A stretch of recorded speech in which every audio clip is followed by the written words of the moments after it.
What's up?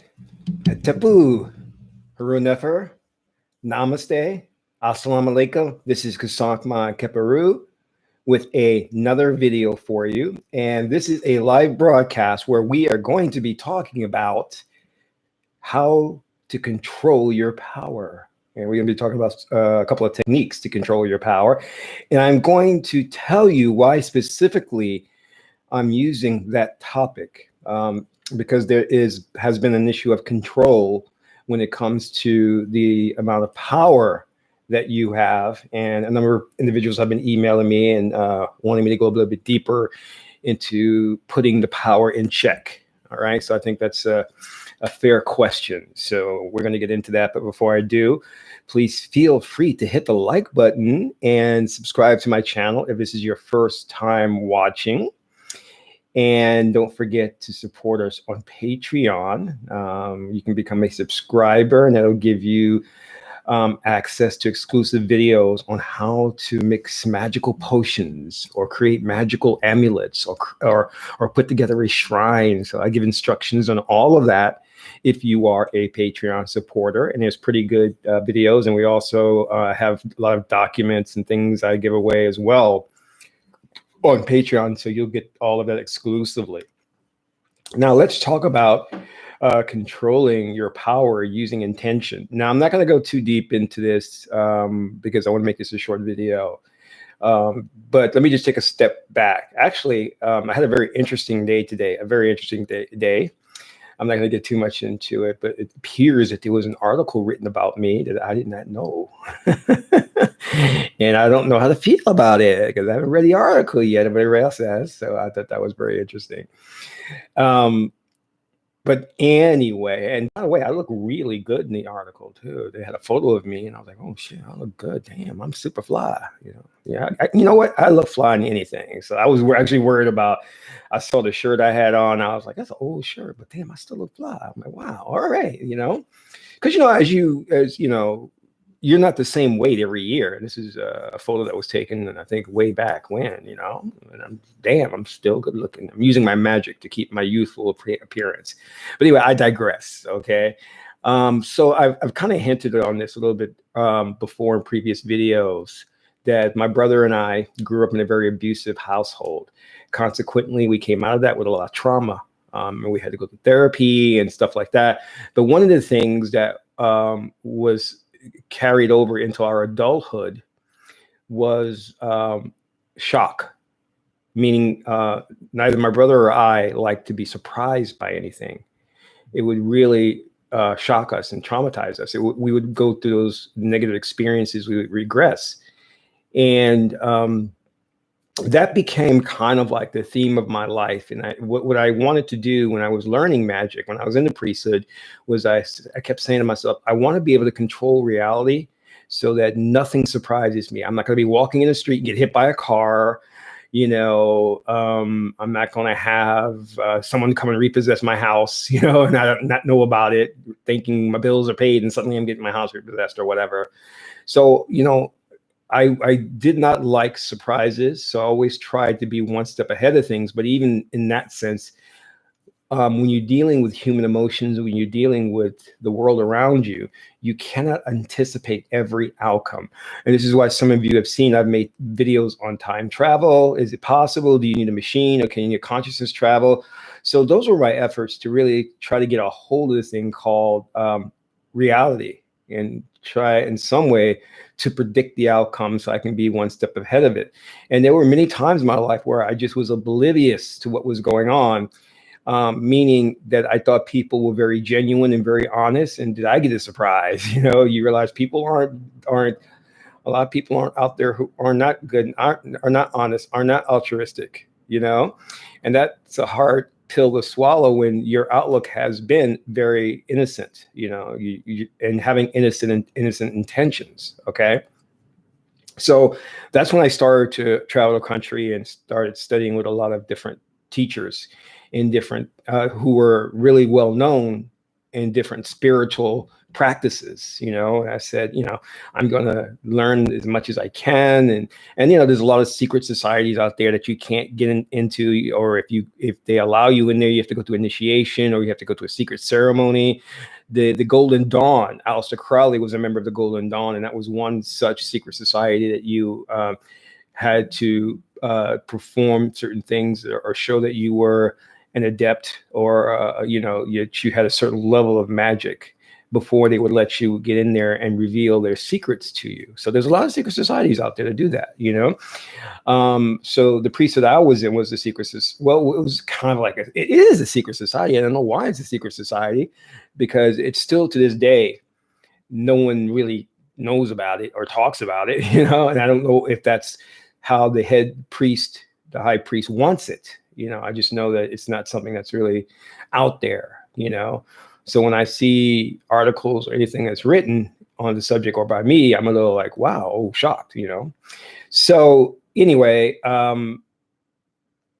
what I started to learn very quickly is that magic is kind of a trial and error thing, and magical formulas and mantras, you know, although they could be powerful, they don't work for every magician. You know what I mean? So one magi can say, oh, I've used this spell and it really helped me. Try it. And then you do it and it almost destroys your life. It wrecks everything. You lose your money, you lose your wife, you know, your car is totaled. And you're like, I thought you said this brings you luck. He says, yeah, for me it did. What happened with you? What happened with me? I'm living on the streets, you know, something like that. So this is why when you're working in magic, there's this period of when you're trying different herbs or mantras or crystals or stones or potions, and there's a wait period to see if it comes to fruition, if the results are there, right?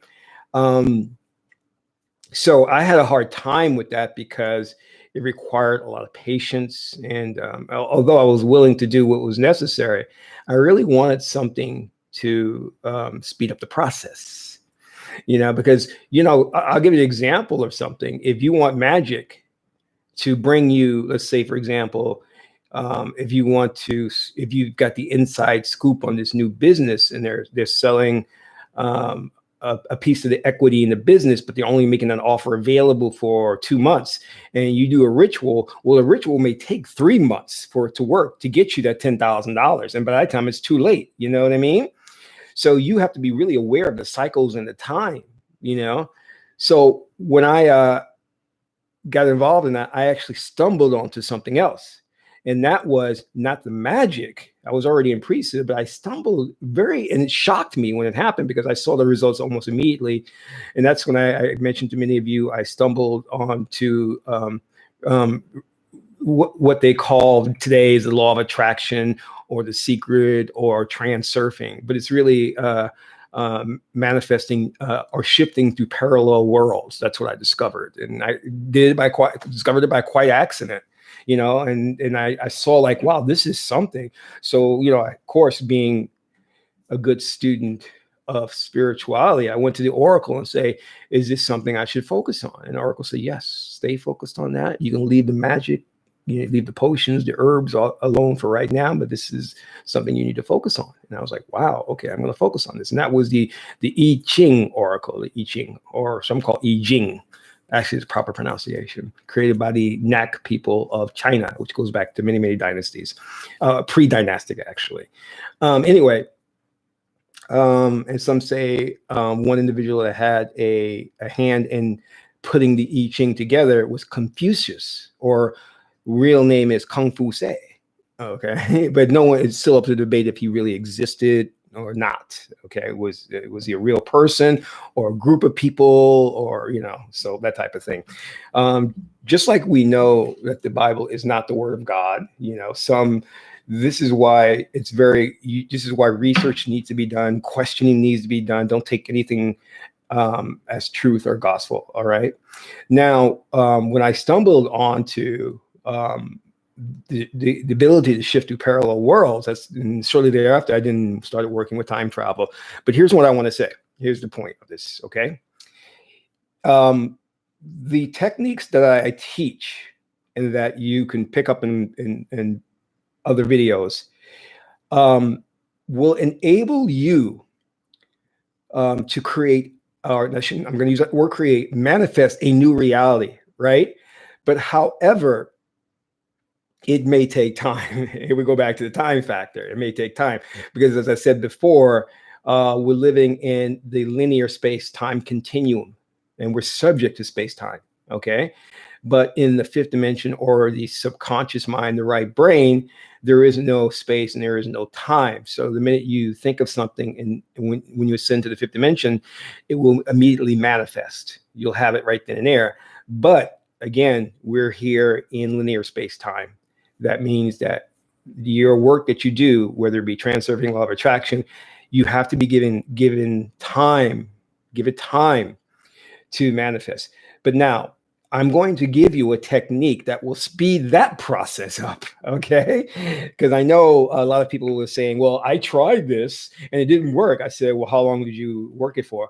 A week. And it didn't work. I'm like, a week? You need to be doing at least a month, at least a month, So it's like you and your mate, right? You try to make a baby, right? And it's not gonna, it may happen the first time, but it may not. So you have to keep trying to make that baby, right? But enjoy the process of why you're trying to make that baby, right? Right? Okay. So hey, you're trying to manifest a new reality, right?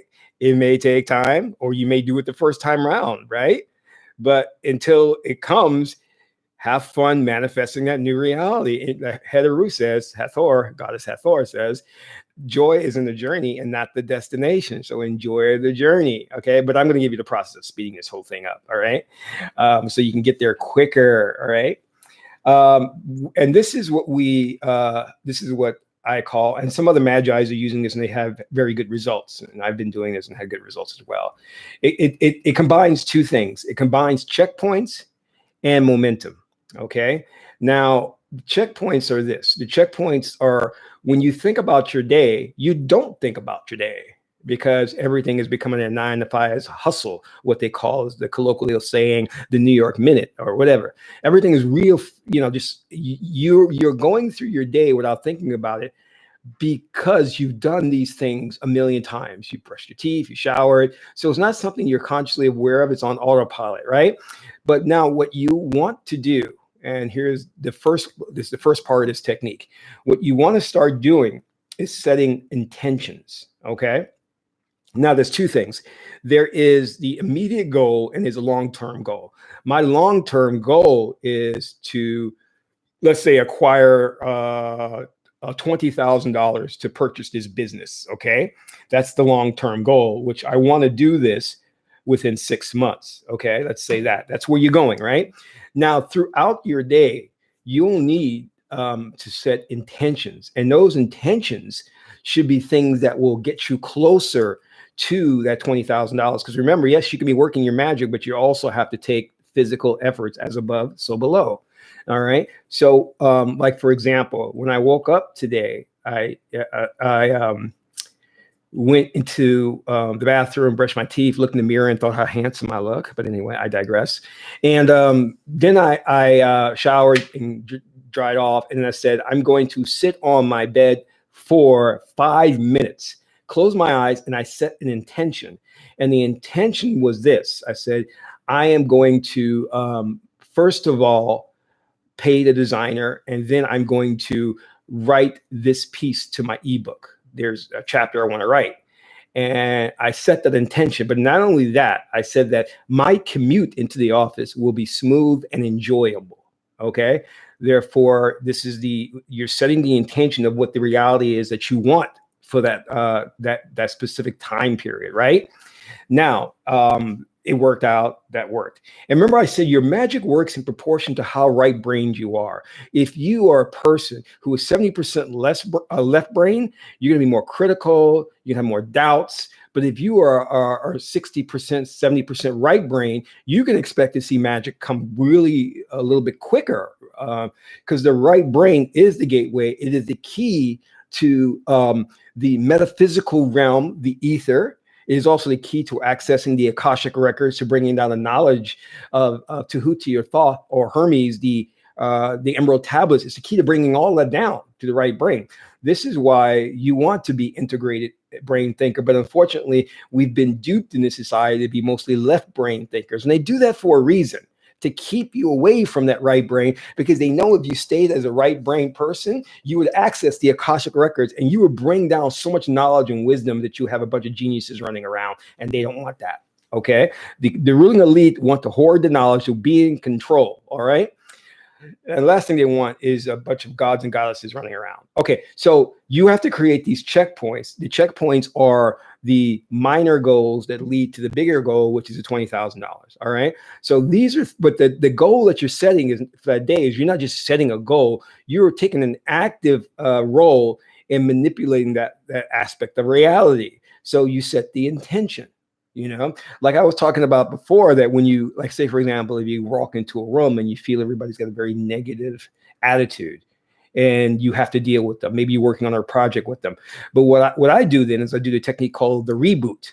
I'm like, all right, everybody's got a negative attitude, they're little stink asses. Anyway, so I say, I'm going to excuse myself for 5 minutes. I'm going to go in the bathroom, sit on the toilet, do whatever's necessary, close my eyes for 5 minutes. I'm going to reboot. I'm going to imagine in my mind with real hard emotions that now we're working together harmoniously. Okay. And then we'll go back in that room. And my expectation is that it will happen. I will expect that to happen. You can't just do that and go, whatever happens, happens. No, you have to expect it to happen. You have to look for the results. All right. So throughout your day, you're going to set these checkpoints, and these checkpoints will be intentions of what you want and how you want reality to shape and go your way. You're driving into a mall. You don't see a parking lot. I mean, you don't see a free parking space. Set the intention. You don't close your eyes as you're driving, all right? But set the intention in your mind that the next route you take, the next time you go around, you're going to find a parking spot, and you watch. Now, what is this doing exactly? This is teaching you how to use your power. Now, will it work the first, second, or third time? It may not. Again, that depends on how much of a right brain person you are. But when you continually do it, you're communicating to the subconscious mind, I want access to my power. And through momentum, building that momentum, the subconscious mind will start to obey, and it will start to manifest the reality that you set the intention for. All right. So think about that. Set your checkpoints. Say from 8 a.m. to 12 p.m., I want these things to happen. Visualize it. It can only take 5 minutes. And then go in to the office or wherever, the school, and expect it to unfold the way you wanted it to. Okay. And at 12, set another checkpoint for 12 to 5 p.m. and say, well, I'm going to walk down this street and I'm going to meet this beautiful girl and she's going to fall in love with me. That's a great checkpoint.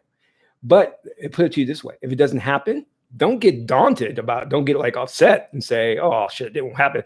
Because it may happen later that day or to the next day. All right. Remember, we talked about is don't hold too tightly to how something should unfold. Set the intention and let the universe bring it to you in the way it should. Don't say, well, I've got to have $1 million, and the $1 million has to be in a bag carried by a 6-year-old Doberman Pinscher who has just run a marathon, and he is purple. And, don't do all that. Okay. Because then you're asking for a long wait, which you could take many incarnations. You have to be reborn and reborn again. It will happen. You just have to be reborn and reborn again for it to the probability or the likelihood of that happening in that way. Okay. So set those intentions, because you know what? This is a power we don't even use. We don't even use intentions unless, excuse the saying, shit hits the fan. And then we like, oh, God damn, I got to do this. I got to pass this test. You know what I mean? Or, I got to get a good lawyer so my wife don't take everything. That's when we start to set the intentions. And by that time, we're already stressed, and the stress aspect prevents you from accessing the subconscious mind and the amen state, which is source. Okay, that's what it does. So you don't want to wait until you're stressed out and really under the gun to set an intention. Start learning how to control your reality right out the gate. Build up that momentum. And when you start building up that momentum, what you will notice, and this is the beautiful part, is that when you think of something, it actually happens. Let me say that again. You will get to a point that you'll get so powerful that when you think of something, it will actually take form and happen. And then when that happens, you're going to be like, whoa, that was weird. That was a coincidence. And then another one will happen. Whoa, that was another coincidence. That was weird, you know? And I see this all the time. And I have to give you another secret to this too, right? What I learned when I was a child, I didn't know what was going on, but I'm an empath. I'm also a Pisces. So I pick up on energies real fast. My mother and I were walking by a building, and as soon as I walked by the building, I was about to pass out. I was so dizzy. And she was like, "What's wrong?" I said, "Oh no, something's up with this place." And she goes, "Oh yeah, there was a fire here and it was in the news. 12 people died." And I was like, "Oh wow." So I've always been open to that energy. This is why I won't go to Egypt or to Kemet. Because when I see those pyramids, I know that my past, I was a priest in Kemet. So whenever I see those pyramids, I get lightheaded, get nervous, because I'm going and remembering that past life. So as an empath, if you find out that you're an empath, it's one of the greatest things. Well, it's a curse in the sense that on one side of the coin, you feel what everybody feels. If there's somebody who comes in contact with you and they're feeling sad, you'll start to feel sad. You can't control it. If someone's very happy for no reason, you'll be happy for no reason. That's how I am. Whatever the group mind is, I kind of sync with that. So that's why Pisces and empaths have to be very, very careful about their social circle. So anyway, the other side of the coin is great in the sense that because you pick up on energies really quickly and because you can mimic those energies, it's perfect for manipulating reality, because the key to manipulating reality is emotions. That's the language of the universe. It's emotions, because those are frequencies. All right. So when you're trying to set that intention, also try to feel good about it. Feel great about it. Wow. So that's what I was like. I'm like, wow, I'm going to write this chapter in my ebook, and it's really going to help people. And it's going to be a game changer. It's going to be awesome. And then we're going to be producing this film next year that's going to teach people how to manipulate reality and shift to parallel worlds. This is going to be freaking awesome.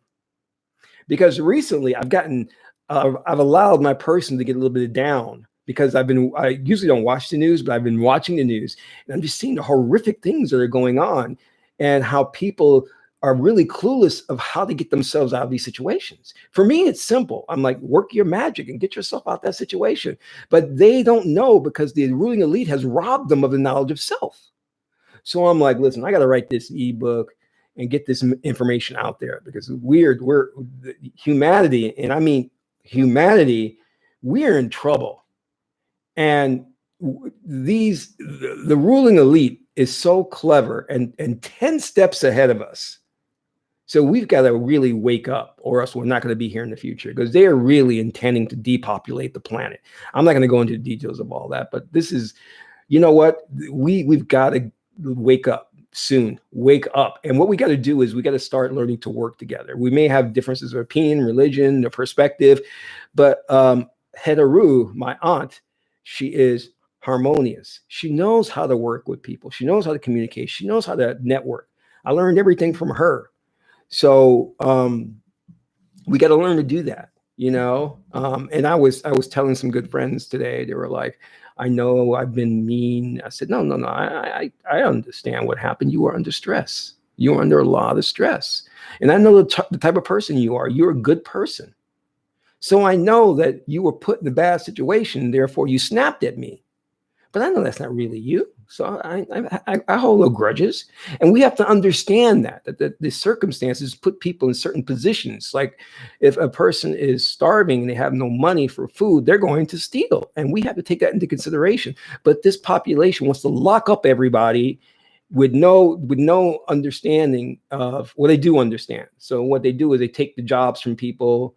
They take away the ability from people to make a living. And then when the individuals have no recourse but to sell drugs or steal to get money, then they want to lock them up. And Ma'at tells us that when you are looking at the individual, you have to first look at society. You have said, how did society fail this person? That's what it's about. Because if society was doing everything it needed to do, that type of behavior wouldn't have come to fruition. It just doesn't happen. When the so-called government has the best interest at heart of the people, but our government does not have the best interest of the people. Our government is corrupt. I'm telling you plain and simple. Our government is not about, for one thing, we should be in a republic. All right, not a democracy, a republic. But even then, we if you have people who aren't spiritually elevated or who are not conscious, then they're going to just run things into the ground, which is what you see. This is why I disagree with some of these other so-called conspiracy theorists and new age people who talk about we have to vote the right person into office. I said, no, you can't. Who's the right person? Who is the right person? Because everybody is Sahu. They're controlled by their animal spirit, their ego. So I don't care if you got Trump out there, you put Hillary. I don't care if Obama was next for another 4 years. They changed the rules. It's still, they're all corrupt, you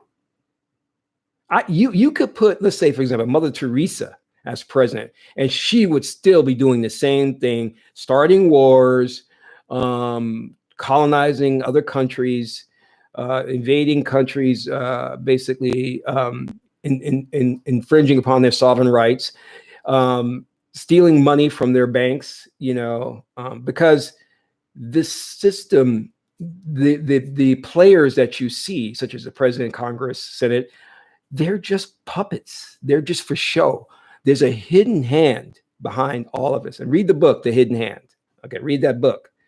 Because you've got to understand that there is a sinister force behind all of this that makes sure that no matter who you vote in or who's in office, that the machine keeps running and does the exact same thing every cycle. Okay? Keep that in mind. So going back to setting the intentions, you're going to set the intention, and which then once you get into the momentum, you'll start to see results. And those small intentions will lead up to bigger intentions, which will lead up to the acquisition or acquiring of your goal, your major goal. And you'll see it. We call it the signs, the omens, but the universe, or let's say reality, is energetic. You understand what I'm saying? It's energetic. It means it's intelligent. It will communicate to you, yes, I understand what you want, and I am working on bringing it to you. Here is the sign. Can you read the signs? So look for the signs. I call it pinging. I say that when you are doing a ritual or you set checkpoints and intentions, the universe will ping you back and say, got it, working on it. And it can come in the form of somebody will mention the thing that you want out of the blue, or you walk down the street and see a weird sign that happens to be exactly what you wanted, and the sign shouldn't be there, so it can come in the form of an email, like I got an email. So it can come in a number of ways. I told this story in my last video that I was thinking about, well, should I write this ebook? I don't know if the universe wants me to write this ebook. As soon as I got to the office and opened my Outlook, there was an email that says the universe wants you to write the book. And I was shocked. I was like, holy crap. I was like, wow, that's synchronicity, man. That is, and you guys know synchronicity, right? Carl Jung coined that phrase, synchronicity, right? In layman's Western terms, we call it coincidence, but there's no coincidences because consciousness, and another thing, they have this program coming out. I think it's on, I forgot what it is, the History Channel or something, where it's called First Man. Where they're looking at, like all the different species of man, going back to the first man, starting with Homo sapiens, Homo erectus, and whatever, going all the way back. And I think I totally forget that people are still Sahu, because I'm like, well, how are you going to do something on the first man when you're not going to do something on consciousness? Because remember, you are consciousness. You called yourself into being.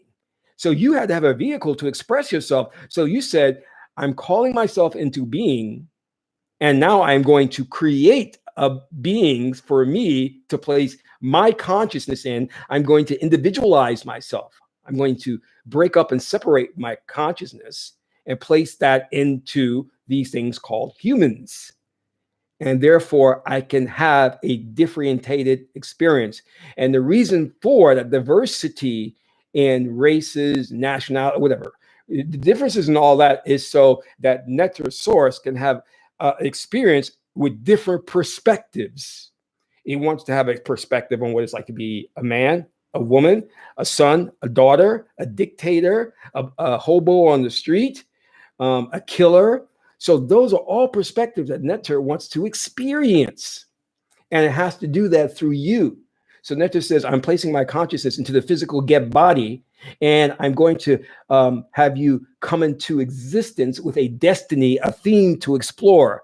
And your theme is you will break up with your girlfriend and you will kill yourself. And I want to explore that. Now you're thinking, wow, that's kind of cruel. That's messed up. But then Nectar says, your consciousness, you have always been and always will be. You cannot be created, nor can you be destroyed.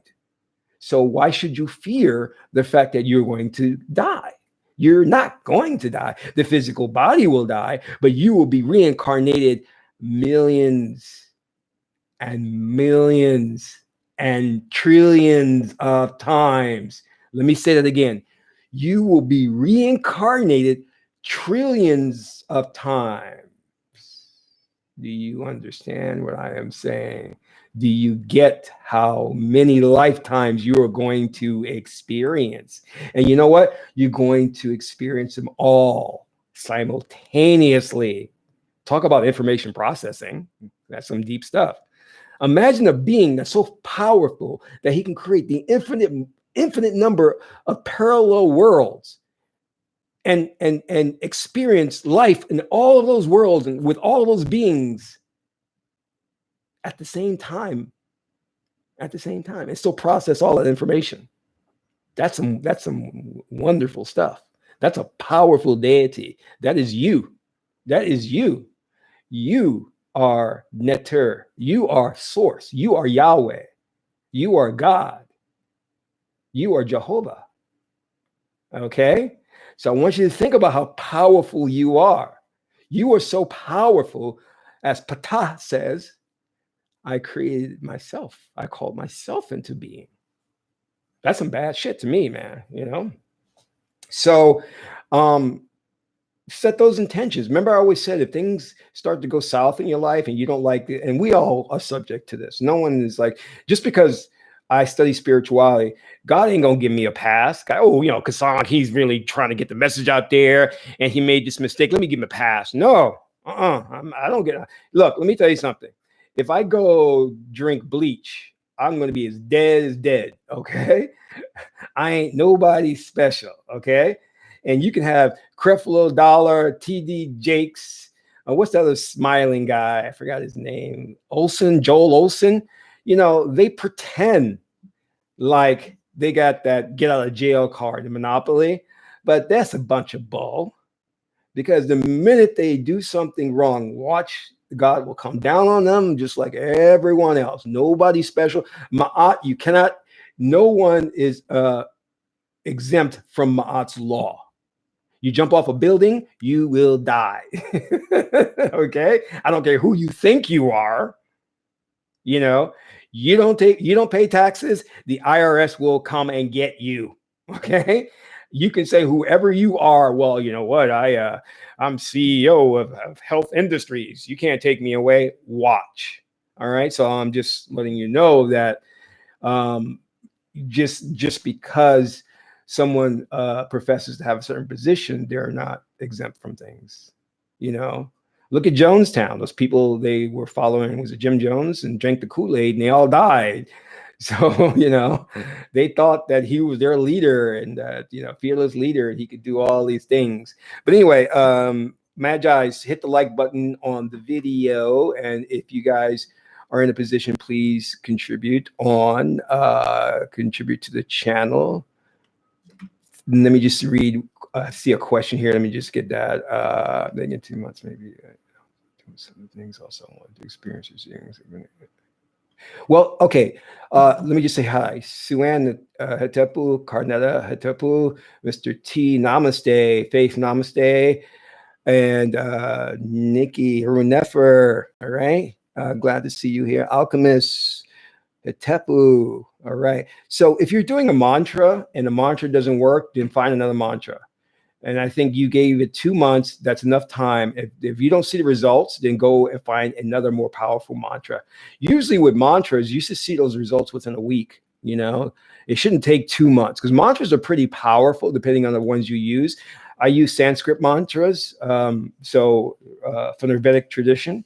So you should really check that out and see. And just be careful. You have to you have to trial and error because some mantras will. I did a mantra once that I thought would please Hathor.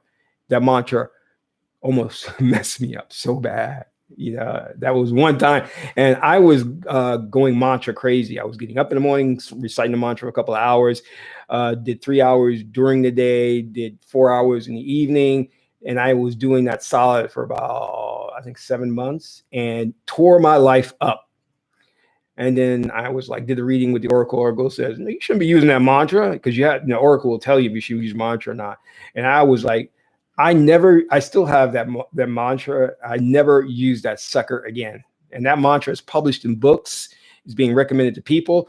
But hey, for me, it messed my life up. Maybe for somebody else, it'll work for them, but I will never, ever go back to using that mantra. It's too damaging. It had a very damaging effect, and my 2 wives left me. It was horrible, man. It was horrible. But anyway, so what was I saying? Okay, now here's another bonus thing I'm going to throw in here before I go. Okay, I was going to say also, yeah, you can contribute in the super chat if you guys are in a position to do that. Would be appreciated. The other thing is, individuals were saying, when I'm working on shifting to a parallel world or trying to achieve an objective, I sometimes subconsciously don't feel worthy of that objective. Like it's like, for example, I'm trying to get a mate. And I don't think that I'm worthy, I don't feel entitled, or I'm trying to get a large sum of money. I think it will never happen. So the way that is totally understandable. I get that, you know what I mean? Because when you've been through a hard life and then you're saying and then you have things like, something that you really want and you've never, ever gotten anything easy in your life, you have no, what we call a reference point. You have no reference experience that the subconscious mind can go back to and say, well, this happened, so that means that this can happen. And that's how we do. We make associations to the subconscious mind. So in that case, what you have to do is you have to work on the archetype or your self-image of who you see yourself as. Carl Jung talked about this. He says in the collective consciousness, there are archetypes, but there is a alternate version of you. Okay. There is a version that you are not consciously aware of that you see of yourself. And this is the version that people pick up on through frequency. So, some guys who I was coaching, they're afraid to talk to a beautiful girl. Well, when they see it themselves, when they take a look, and I said, I want you to tell me when you think about yourself, well, how do you see yourself? And they see themselves in a very negative way. They're hunched over, they're not wearing a really good clothing that fits well. That's the perception of themselves. And they don't even realize they have that until I asked them to describe it to me. So you have a certain perception of yourself, an actual visual image that you have, call it an avatar, call it whatever you want. And that is something that people pick up on. Now, the way you get around not feeling worthy of these things, like the $1 million or the mate that's really got everything together, is that you change that self-image. You intentionally start to see yourself in a very positive light, whether it be somebody who is already rich, somebody who's very attractive, somebody who's has excellent health. If you're dealing with health issues, when you put that image in your mind and you always fall back on that image as a reference point, then it's much easier for you to see acquiring the goal. Again, if I want the $1 million, but I've never ever I got $1 million, then I will visualize myself as a multimillionaire, and I will feel what that feels like. And then it becomes much more easier if my self-image that I'm referring to or have as a reference experience, then it becomes much easier for me, my subconscious mind, not the conscious mind, to believe that I can acquire that $1 million through metaphysical means or through magic. Okay. So that's something to keep in mind. And it's a way to get around that, and this goes to like neuro-linguistic programming, NLP, to where how you imagine yourself, how you use language to command the subconscious mind. And so just remember, whatever you do, feel the emotion, because the emotions is the key, and they have to come from the heart. If you really, really desire something from the heart, then that's a great starting point. This is why I say when you're setting those checkpoints and those intentions, try to feel really good about that. Like I feel great when I've had a day where I've done a lot of work, because I have felt that the day was productive. And I'm like, oh, this is great. This day was really productive. Today was great. Like if I have a day that's really slow and I don't really get much done, I feel bad. I'm like, oh, I didn't do much today. Nothing was really popping, So then try, just try to use emotions. And sometimes you can transpose emotions, right? For example, like you were saying, like one person was saying, well, I want to get $1 million, but I don't know like how to feel about, like, if I got the $1 million, I know I would be happy, but I just can't feel it right now. So I say, then go to a memory, right, where you felt really happy, whether it be, let's say, for example, the birth of a baby or your child, or your first kiss, or when you graduated, whatever. And take that happy emotion and now transpose that over the one of getting $1 million. So think about that and then transition quickly to the visualization of you acquiring $1 million. And there'll be a lag time where that emotion will still spill over into the $1 million. So you're transposing the emotion. All right. So just a way to invoke that when needed. So keep that in mind.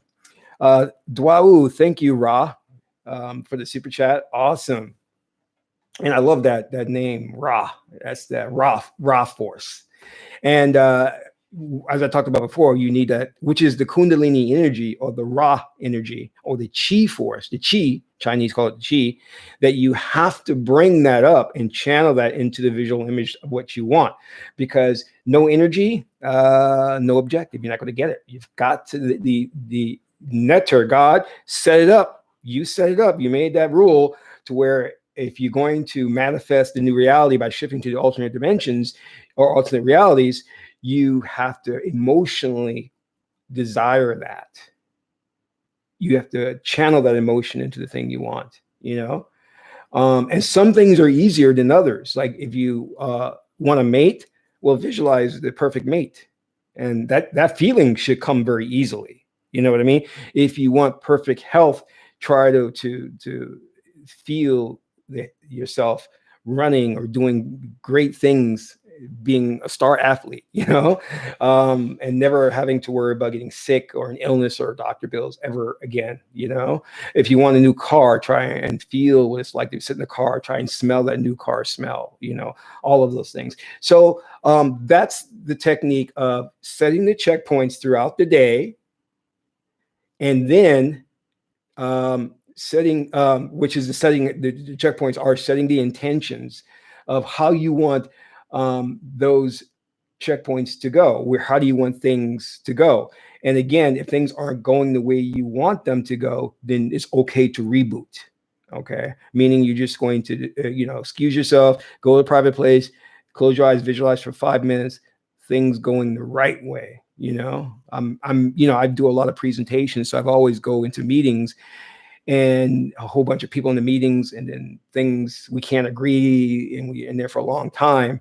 It's like being on juries, I'll say, look, I got to take a bathroom break, and I go and I visualize that we're all agreeing on something, and we're going to get out there really quickly, And like I said, when you start doing it enough, You build the momentum, and what comes with the momentum is that you start accessing more and more power, and you'll find that whatever you think of starts to manifest. And I think that's one of the points I was going to say with the empath, is that I have to be careful on what I think about or what I feel, because it'll come to manifestation fairly quickly. So I have to be very careful who I'm around, what I'm feeling at the moment, because I just have a knack for manifesting those things, you know?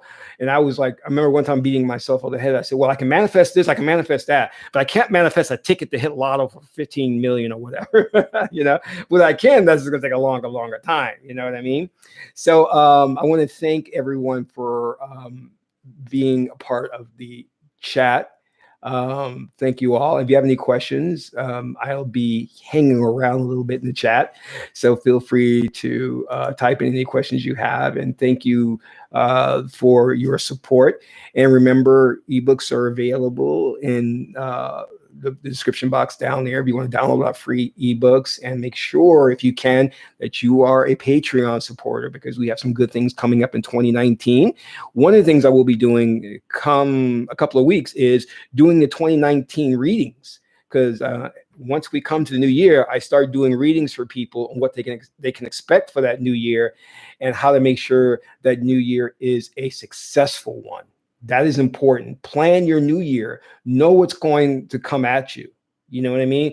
Do the readings. If you got your tarot deck, if you got the I-Ching, do your reading. If you need me to do it, you can go to my website, Kasankma Keperu, sign up for a reading, and I can do a reading, so you know what's going to come, you know. And whatever comes, be at peace, be amen, and say, I take neither gain nor loss to heart. All right. So with that, I want to thank you. This is Kasankma Keperu, son of Ma'at and Tahuti. Until my next video, Amen Ra.